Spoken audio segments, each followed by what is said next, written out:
why aren't more people speaking to someone who has studied money from every single angle?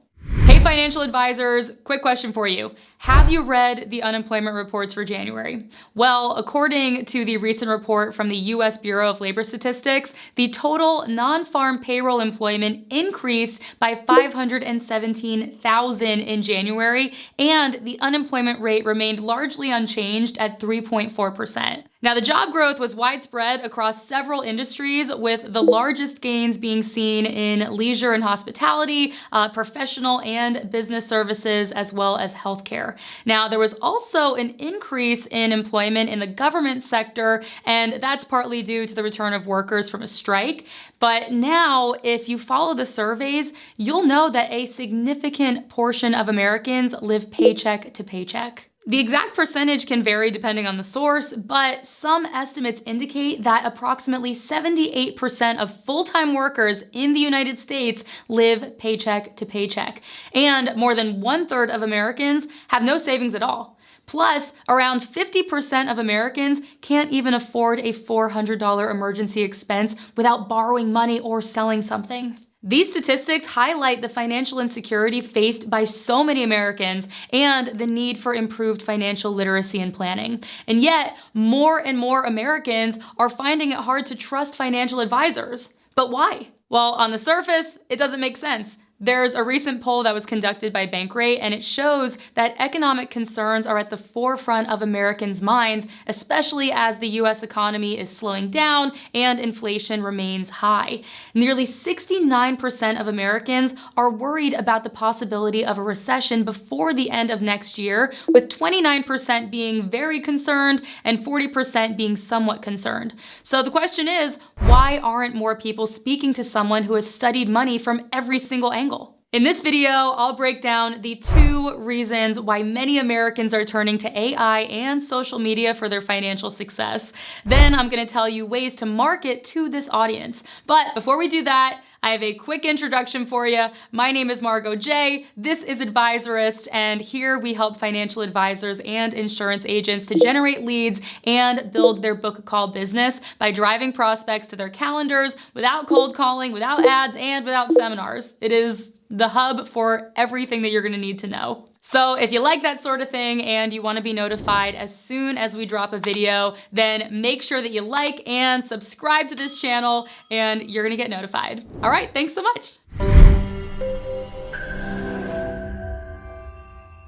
According to Bankrate's poll, over 41% of respondents feel that they would not be ready to cope with an economic downturn if it were to occur before the end of next year. Is it the same for the clients and prospects that you're talking to? Well, this brings us to the first mistake that financial advisors are making when talking about the market. They are not listening.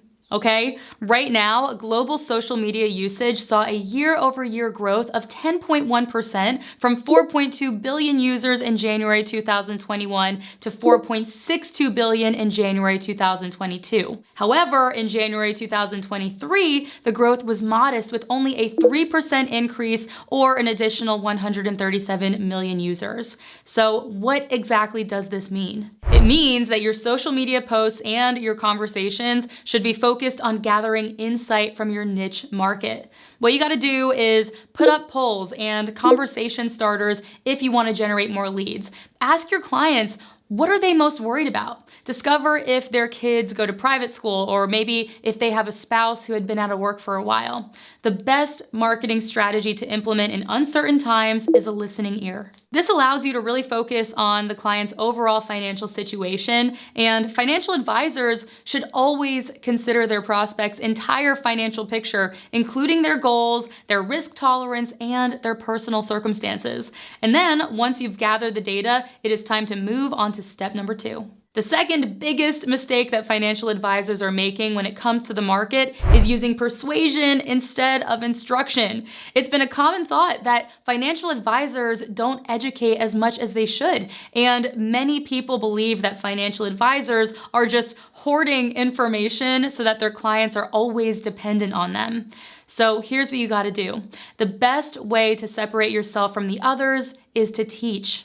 Suggest financial books that give clients the tools to get smart about their money. Be a thoughtful guide and illuminate the way for them. This is really going to set you apart from others. Also, focus on goodwill. Be good to the people. Address clients' emotions. Financial advisors should acknowledge their clients' emotions and concerns and offer reassurance and perspective.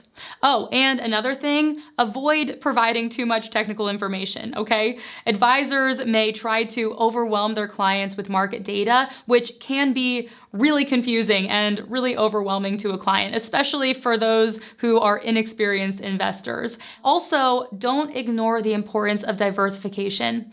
Financial mentors should emphasize the importance of diversity in a portfolio, as this helps to reduce risk overall. And finally, failing to communicate regularly could cost you clients, even as you are generating more leads. Continue to communicate regularly with your clients to provide updates on the market as well as their investments. Also, communication doesn't have to be a phone call, okay? Weekly newsletters that keep your clients informed on the financial forecast, as well as offering a quick chat at the end, can definitely be enough. So I wanna know, what did you think of these tips? Are you already a great listener? Do you know your niche market? Are you educating your prospects? Please do me a favor, share your favorite financial book and what you believe others could learn from it in the comments below. And I'm gonna do my absolute best to answer as many comments as I can. I cannot wait to read them. And please, a quick reminder, like and subscribe. We're gonna be creating so many more videos like this and you definitely do not wanna miss out. I'm Margo J from Advisorist and I will catch you on the next one.